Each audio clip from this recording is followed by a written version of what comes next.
Grown man in my 20s, I decided, you know what, I'm gonna go to college. And at that point, it's like the light bulb just came on for me, man. And after that, I started making A's left and right. Like my academics in college far surpassed my childhood education, man. As far as my performance, it's crazy. I was always emailing my old teachers like, man, look what I'm doing. Man, look what I made in this class. And they was always like, Sean, you always could, you didn't apply yourself. You know, that's how they always respond to that question. So my question is, out of curiosity, what sparked that? What made you want to buckle down and? Yeah, so I'll give you I'll condense it. In the Navy, an older black gentleman, he the one put me on to reading books. Because on a Navy vessel, you float in the middle of nowhere, kind of like being offshore, I can imagine, I don't know. But at the time, in the 2000s, there was no streaming, there wasn't no Wi-Fi, there wasn't no any of that. So the ship was like a floating jail, basically. All you can do is work out, watch the same little DVDs you brought, whatever that was, play little card games, and possibly read books. So an older gentleman saw me sitting there, like bored, basically. He didn't want to put books in my hand. I started reading books in the Navy. I get out the military. I keep reading books, and then I meet Anthony Bell, you know, AKA Tony Bell, man. He the one put me on to more serious content. I was reading fiction for like 10 years before reading fictional things. He put me on to more serious content. So I had years of this scholarly study prior to going to college. So when I finally go to college and getting like class assignments, compared to what Tony was giving me in private for homework, this was like nothing. The things he had me doing as far as my rigor and my research and drilling me and things like that, when I went to college finally, that was a walk in the park, man, compared to my personal studies. All right. What did you major in? I majored in my associates is in business, and then my bachelor's and my master's in psychology. So how many degrees total do you have, Sean? I have 3 degrees. All right. Yeah. So that brings me into the next segment here. I mean, you have so many titles, but the one that I take that back is a couple that I love, man. Being that you're from Franklin, I can actually sit in front of you and say that you are a scholar and also an author. Mm-hmm. So let's get into you becoming an author. Yeah. And why did you feel the need to become an author? Okay. So simply put, when I get involved in something, I'm all the way immersed in it. So whenever I like something a whole lot, I kind of sort of end up teaching it, whatever it might be. And that's a different day's topic. But after so many years of reading all these great books, my mind started thinking like, you know what? I wonder if I could write a character like that. I wonder, can I write a scene like that? Could I evoke emotion from a reader the way in which Eric Jerome Dickey's doing it, or Omar Tyree, or Toni Morrison, or whoever it might be? And so I started in private trying to craft stories. I started trying to make poetry and things like that. And so that's how I started getting my feet wet in writing. And then I went to UL one day, me and my wife, and I was very upset at the lack of African-American things they had in that big old massive school library. And so something said, Sean, if the books that you're looking for is not in the library, it's on you to write those books. It's on you to tell those stories. And that's how I started getting the courage to say, you know what, I'm gonna sit down and craft my first publication. So Sean, you began your writing career to become this author from Franklin, Louisiana, I might add. Yes, sir. Tell me about your first book. Yes, sir. So my first book is What's Your Kick? The Guide to Unlocking Your Passion, right? So my first book is all about, I feel that we all have a gift, a calling, a skill set that's unique to us. And this whole book is about how do you tap back into that thing you had when you was a kid, before you had bills to pay and responsibilities and a family. What did you naturally have an inclination to go and do for hours on end? What would you spend all your time thinking about when you couldn't do it? What kept you up at night? What you just couldn't wait to get back to? And we all have a thing like that. So this book is all about How do you get back to doing that thing? How do you cultivate discipline? How do you properly set a goal and a plan? How do you invest in yourself, in your craft? How do you get a mentor? The importance of mentorship. How do you overcome obstacles? And much, much more is all given in What's Your Kick? And I made sure that within every chapter, at the end of the chapter, I have questions and a space for you to write in. I want it to be an interactive book. Not just you hearing me talking, but I want you to write down your thoughts, your opinions on these questions to tap inside of yourself to find out what should I be doing, what I haven't been doing, what I should stop doing to get on your journey, unlocking your passion, man. First book, and I always tell people, this is my biggest passport in my life.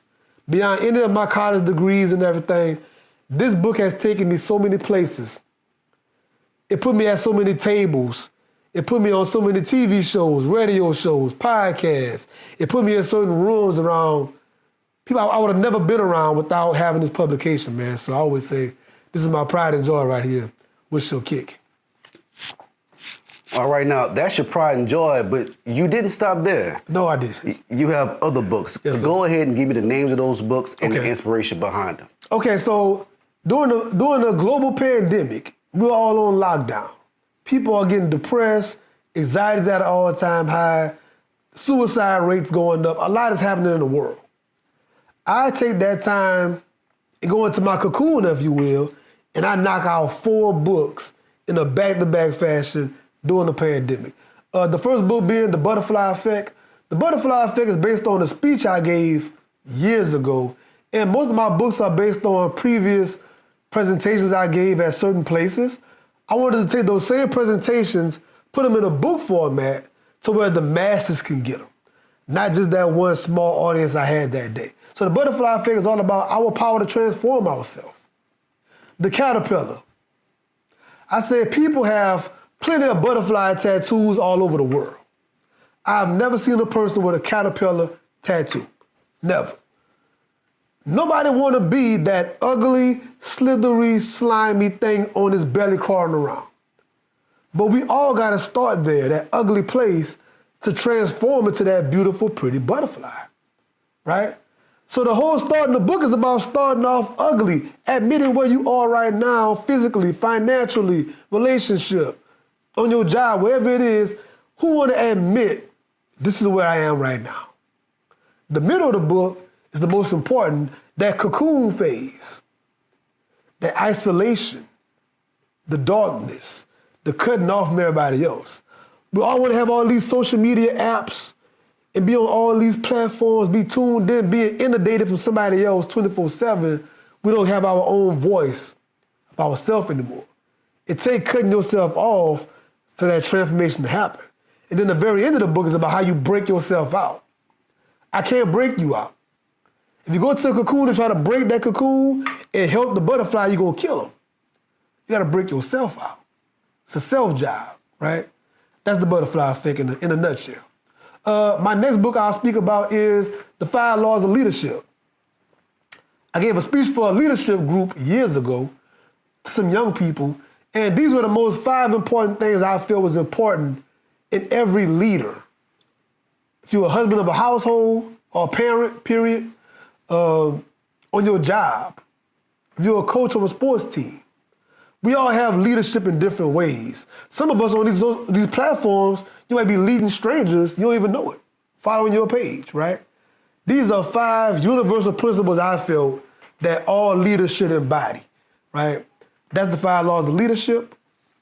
Next, I will go into expanding your vision, the hero's journey. So once again, being from a small place like Franklin, Louisiana, it's easy for us to feel like, man, I wish I went to a different high school. I wish I grew up in a bigger city that had different resources. I wish my family was different. I wish this and that was different. But if you think about most of your superhero movies, they all start off in horrible places. Superman is an orphan in the beginning of the movie. Batman is a small child watching his mom and daddy be murdered in front of his face.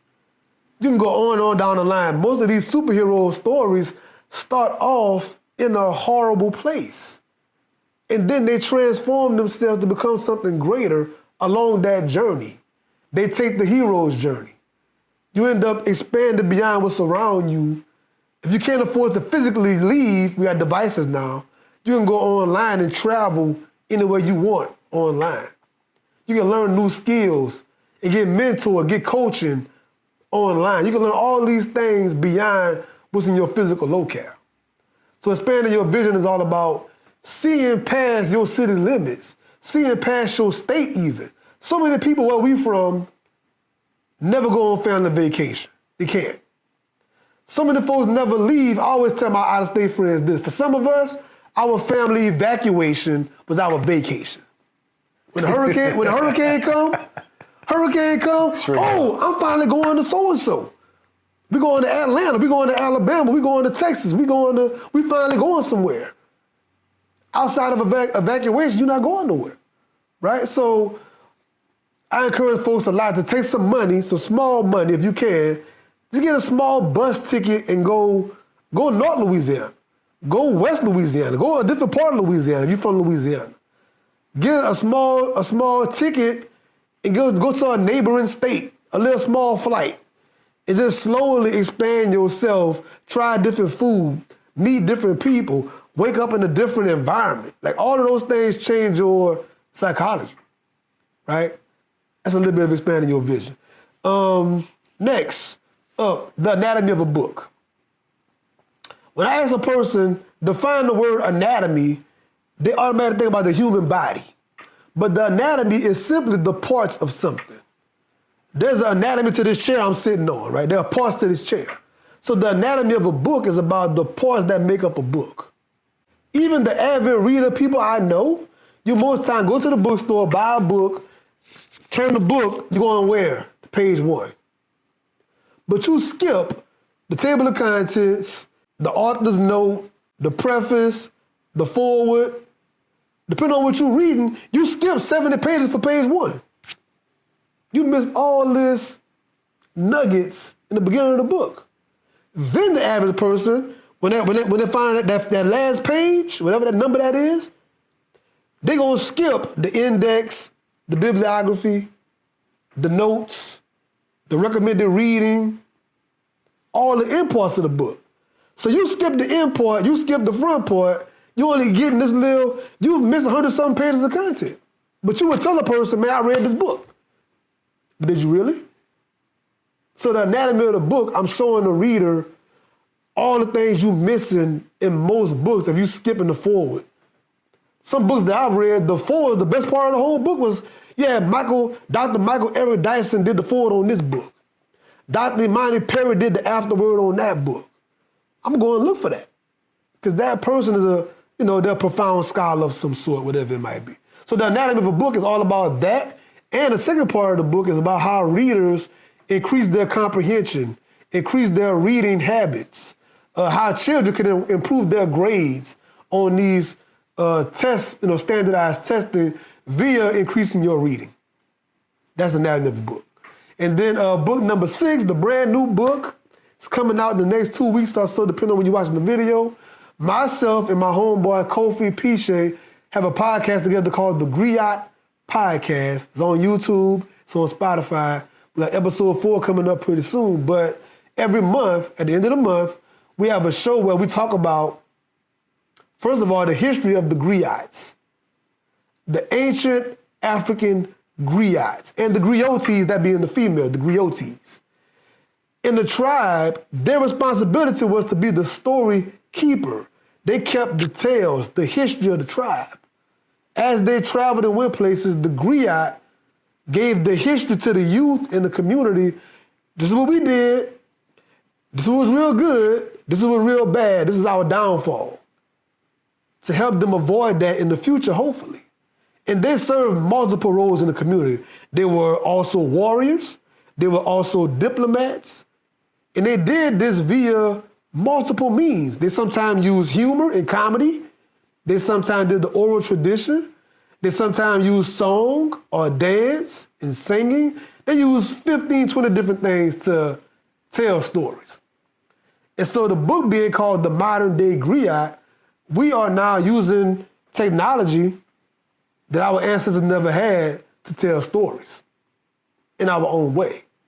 We got platforms now, we got social media, we got AI, we got CGI, we got all kind of things now to tell stories in our own way. And we still carrying the tradition of being a griot in our own right. He's an author, I'm an author.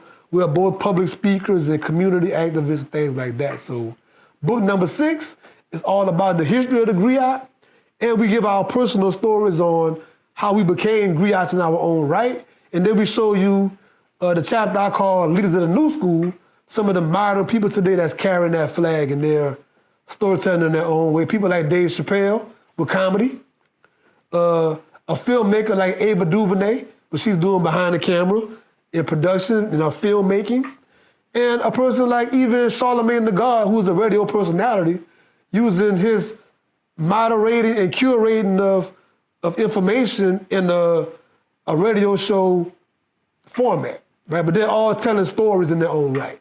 That's just an example. Right, and those are great examples. So for the audience, where can they get these books? Okay, so most of these books you can find on Amazon.com. Just type in my name, Seanathan Polidore. You'll see it on this video. I'm sure you'll see my name, how to spell it. You go to Amazon.com, type in my name. All the books will lay out. What's Your Kick is available in paperback. It is available in Kindle format to download. The 4 books, Butterfly Effect, Laws of Leadership, Expanding Your Vision, Anatomy of a Book, they're all in Kindle format. Go on your Kindle right now, turn this video off, go on Kindle, you download it right now and start reading it today.